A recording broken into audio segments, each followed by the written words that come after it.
Le fils de John, John Kennedy Jr., surnommé John John, qui avait célébré ses 3 ans le jour des funérailles de son père, incarnait dans le cœur des Américains le mythe Kennedy.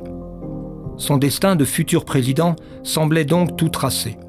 Il mourut tragiquement le 16 juillet 1999 avec son épouse Caroline et l'enfant qu'elle portait, lorsque son avion privé piqua du nez de façon incompréhensible dans l'océan, quelques secondes après qu'il ait annoncé son atterrissage près d'une résidence familiale des Kennedy.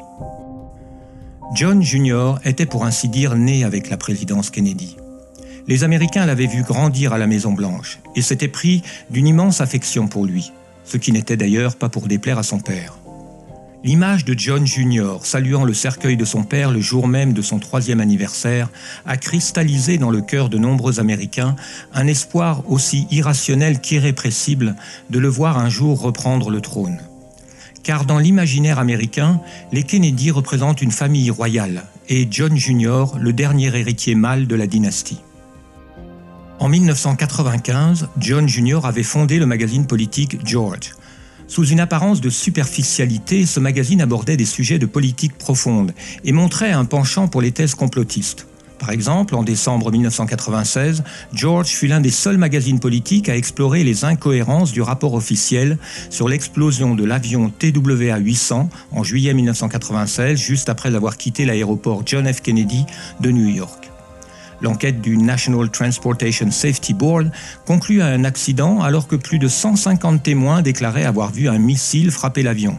Israël avait d'ailleurs, dans un premier temps, accusé l'Iran d'avoir abattu l'avion par missile, et plusieurs investigateurs indépendants soupçonnent une tentative d'opération terroriste sous fausse bannière orchestrée par Israël. En mars 1997, George publia une interview de la mère de l'assassin du premier ministre israélien Yitzhak Rabin, qui affirmait que son fils avait été manipulé dans le cadre d'un complot de l'extrême droite israélienne. En octobre 1998, John Jr. faisait paraître un numéro spécial Théorie du complot, Conspiracy Issue, comportant une interview d'Oliver Stone, le réalisateur du film JFK. Selon les témoignages de ses proches, John Jr. était hanté par la mort de son père et se tenait très informé des différentes théories sur le sujet. À 39 ans, après être passé par le métier de journaliste comme son père, John Jr. préparait son entrée en politique. Tous ses proches savaient qu'il allait prochainement briguer un mandat électoral et que, comme son père, il avait l'intention d'aller jusqu'à la plus haute fonction. Tout en cherchant à le protéger de sa célébrité, sa mère, Jackie, l'avait éduqué dans la vénération de son père et dans l'idée de son destin présidentiel. De l'avis de tous ses biographes, en 1999, John Jr. s'était décidé à assumer le destin présidentiel pour lequel sa mère l'avait préparé. Étant donné l'immense capital de sympathie dont il bénéficiait, ses chances d'y parvenir étaient considérables. John Jr. aurait entamé sa carrière politique à New York, la ville qu'il adorait. Selon certains de ses proches, il visait le poste de gouverneur de l'État de New York en 2003.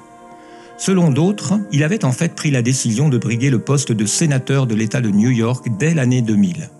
C'est le poste que son oncle Robert avait occupé de 1964 à 68 et que Daniel Moynihan, un ami de son père, allait laisser vacant à son départ en retraite en 2000. Les chances de succès de John Jr. étaient très grandes. Selon son biographe Christopher Anderson, les visées de John Jr. sur New York inquiétaient beaucoup Hillary Clinton, qui, bien que n'ayant jamais résidé à New York, avait jeté son dévolu sur ce poste pour lancer sa propre carrière politique au moment où son mari s'apprêtait à quitter la Maison-Blanche.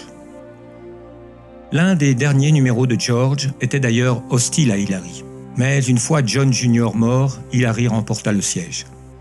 Le pouvoir profond américano-sioniste a-t-il perçu le danger que représentait John Kennedy Jr. à partir du moment où il entamait une carrière politique ? De nombreux éléments suggèrent en tout cas que sa mort n'a pas été accidentelle.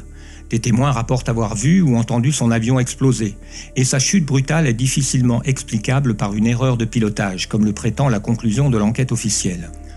Sur ordre de Bill Clinton, la recherche de l'avion et des corps a été menée sous haute sécurité par la Navy, et l'enquête sur les circonstances du drame a été conduite par les mêmes enquêteurs du National Transportation Safety Board qui avaient occulté les preuves d'un missile dans l'explosion du vol TWA-800. Les corps des passagers, une fois retrouvés, n'ont fait l'objet d'aucune autopsie et personne n'a été autorisé à les voir. Ils ont tous trois été incinérés et leurs cendres dispersées dans l'océan. alors que cela n'était dans la tradition d'aucune des deux familles. John Jr. aurait certainement voulu être enterré à côté de son père et de sa mère.